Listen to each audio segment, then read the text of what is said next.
Hey, howdy. Welcome on back. Today we're going for another walk. What a shock. With tea. Oh man, another big surprise. And then we're going to talk about things related to through hiking. Oh my gosh, it's my channel. I dreamt of you last night.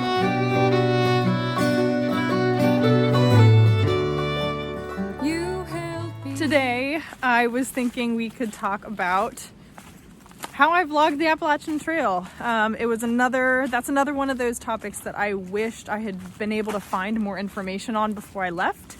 So I thought I would share my thoughts. I recognize I have kind of a unique outlook on vlogging and the way that I did it. So hopefully, even if you found some information, this will be a little bit different from what you've seen before. And also maybe a little bit of a helpful piece for folks who are looking to vlog. I'm going to be speaking specifically to my experience on the AT, but again, this can translate to wanting to vlog any through hike or trail or just outdoor adventure. So, lots of versatility, I think, with the information that I'm about to share. So, let's go for a walk, sip some tea, and talk about YouTube. So to start, I want to share some of the rules that I had for myself related to vlogging, because that really directed the way that I approached it and the effort that I was putting into it. My biggest and most important rule was that I wasn't willing to let vlogging the Appalachian Trail take away from my actual trail experience. In terms of time and also just effort and split attention. So that was a really big one. I still wanted to preserve the integrity of my hike and have my time out there, and then share what I was able. I also very specifically wanted it to be low maintenance, and that was just for myself because I was new to vlogging for the Appalachian Trail. I hadn't done this sort of a format. I hadn't done any of these things, and so I knew that if I got too intense with it and I was too kind of lost in the weeds, I wasn't going to keep it up. So I had to keep everything low maintenance. And then my last little rule for myself was that I wasn't going to have any obligation.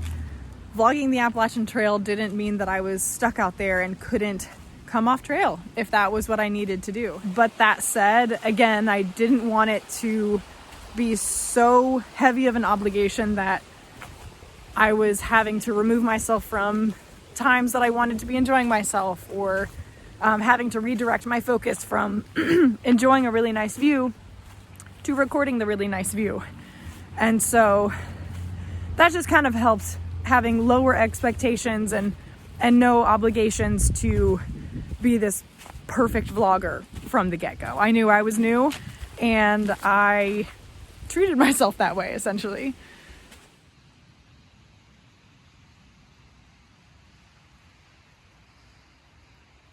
So from those rules for myself, my style of vlogging the Appalachian Trail was pretty low-key.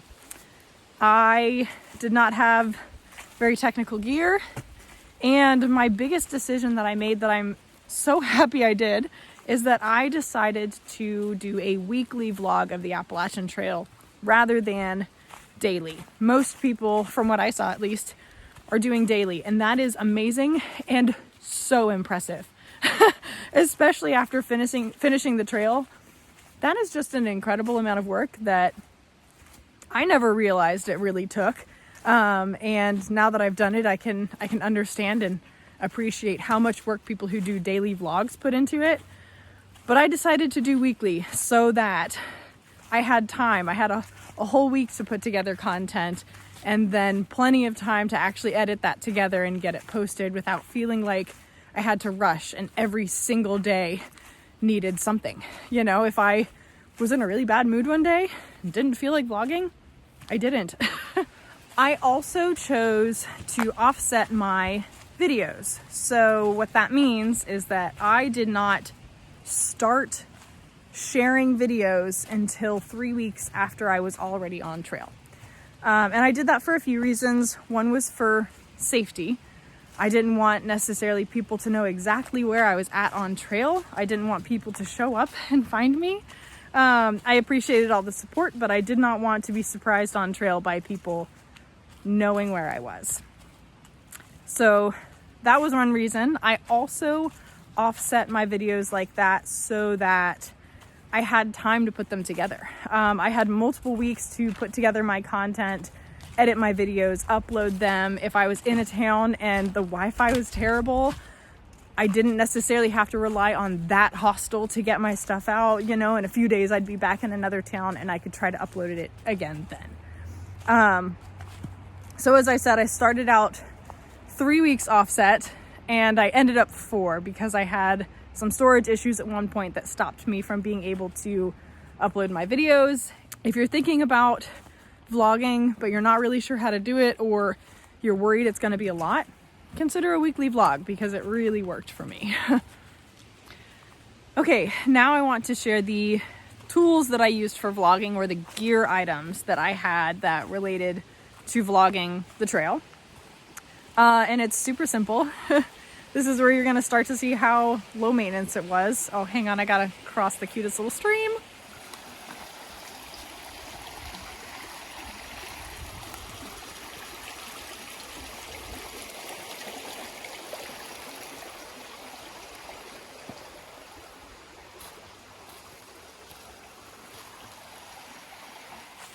So, tools that I used, first and foremost and almost entirely, is just my phone.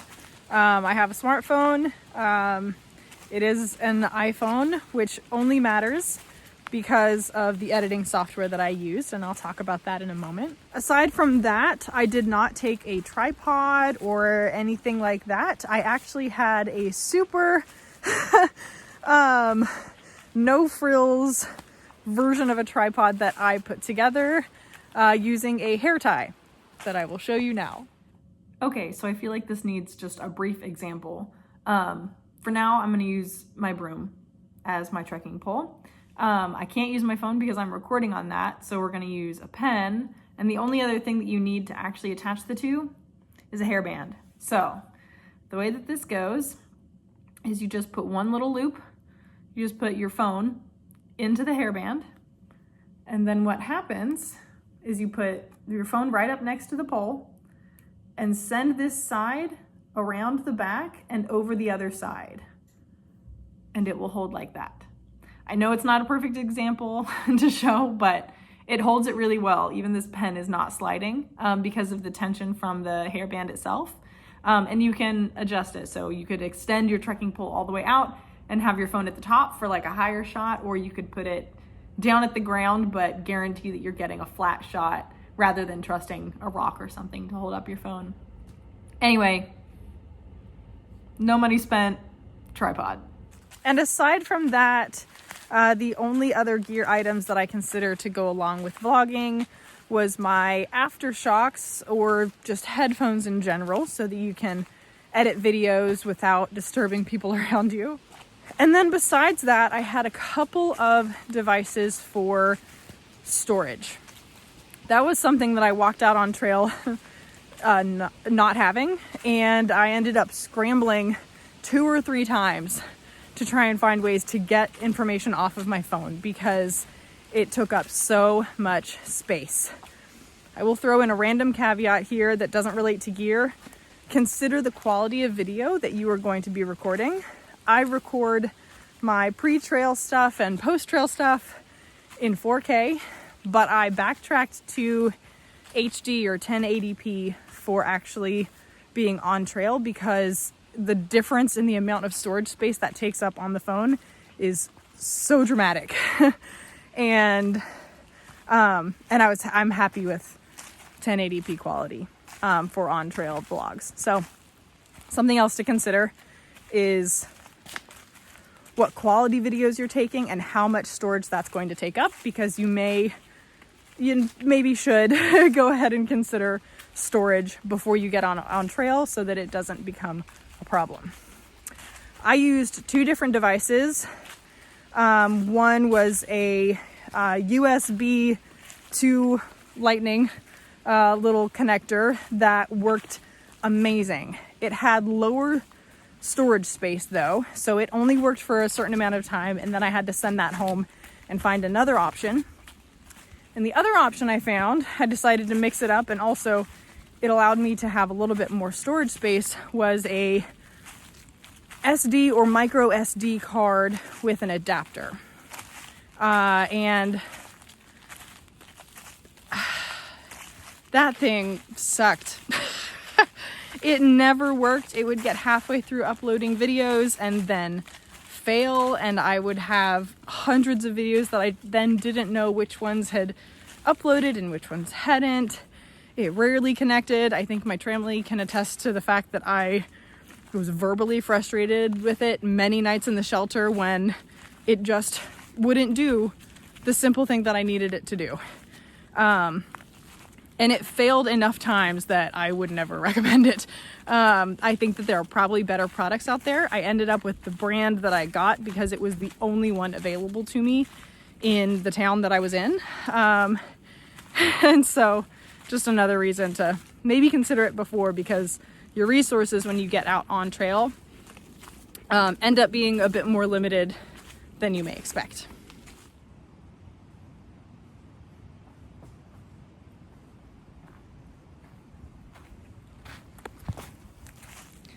So, how did I edit my videos?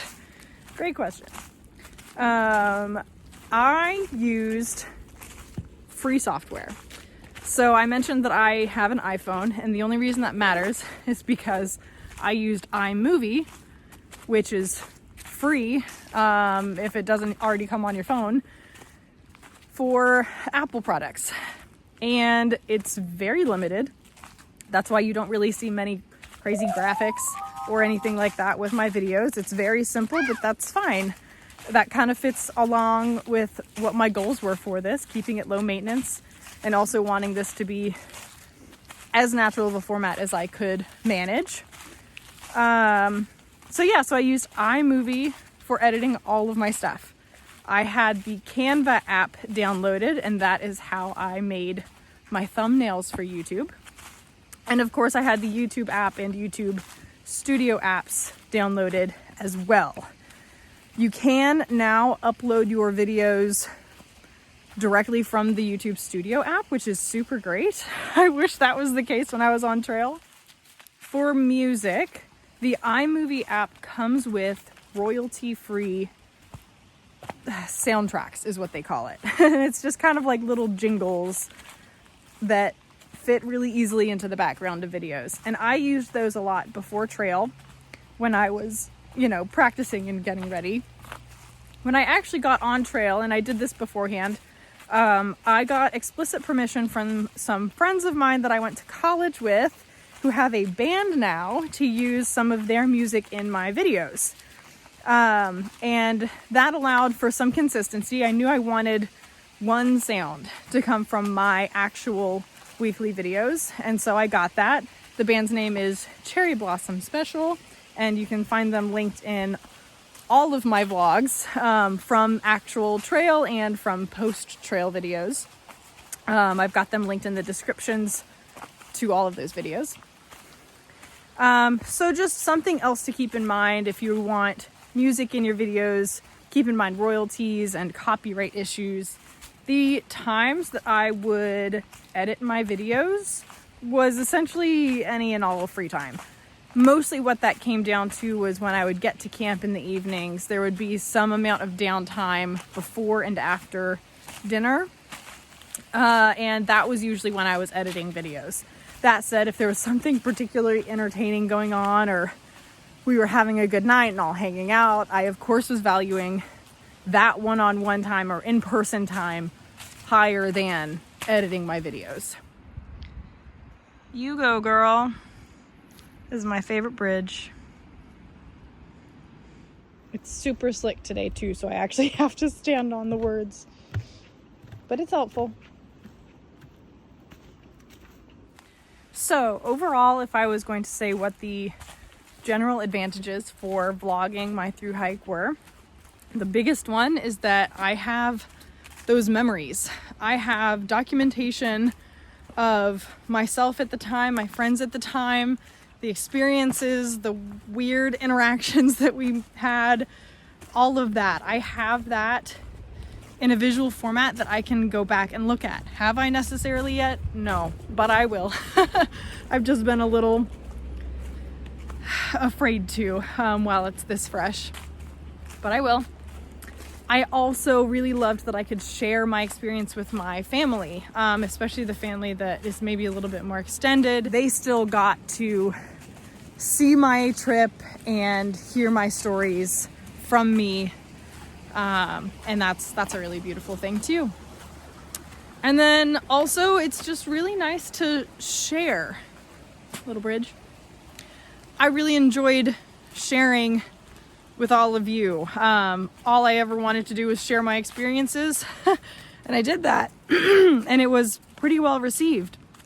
So thank you guys for that. You guys were definitely a huge advantage when it comes to my experience vlogging the AT. Just a couple short disadvantages to vlogging a trail. At some point, if you're like me, it will start to feel like work. It didn't feel like work the whole time, but it became that. Somewhere around New York, it started to kind of drag on me. And I kept it up and I'm glad I did, but it definitely lost its sheen. And then the other really big disadvantage is just, it's hard to find good Wi-Fi, and not just good Wi-Fi, but good Wi-Fi that has fast uploading speeds. I've learned a lot about the internet in the last year and a bit, and that is one of the main things you need, is you need fast uploading speeds so that you can actually get your videos uploaded in a timely manner that doesn't take 3 days. So that was something else that was kind of hard to find. So just keep that in mind. It's out there, you'll find it, but that can be tricky. All right. That's about everything I have. The only thing that I really wanted to share is just a couple takeaways. If you're looking to vlog a trail or the Appalachian Trail, just be patient with yourself. Give yourself space to mess up and not be perfect. And also don't beat up on yourself if you get embarrassed at the start. I have vlogged the entire Appalachian Trail and countless other videos, and I still have a moment of panic when someone walks up on me while I'm recording. So it's natural. Don't feel bad. And last but not least, just don't be surprised that you're going to need a work-life balance for vlogging. You're going to need a vlog and trail life balance is what it is. And hold yourself accountable to that. Do your best to reach goals, but also be patient with yourself and let the vlog go where it's going to go. Don't try to direct it. It's going to find its natural path, and that will be the most beautiful and the most authentic to you. All right, that is all I have for today. I am back to my car and I'm almost out of tea and my hands are very cold. So I'm going to carry on. I hope you guys have a great day. I hope you found some nuggets of information from that you can take with you. Maybe start dabbling in vlogging. Hopefully some of the next classes of AT Thru-Hikers can get a glimpse of this and get some ideas. But yeah, y'all let me know if you have any questions in the comments. I will watch for those and answer. But until then, thanks so much and enjoy your hikes.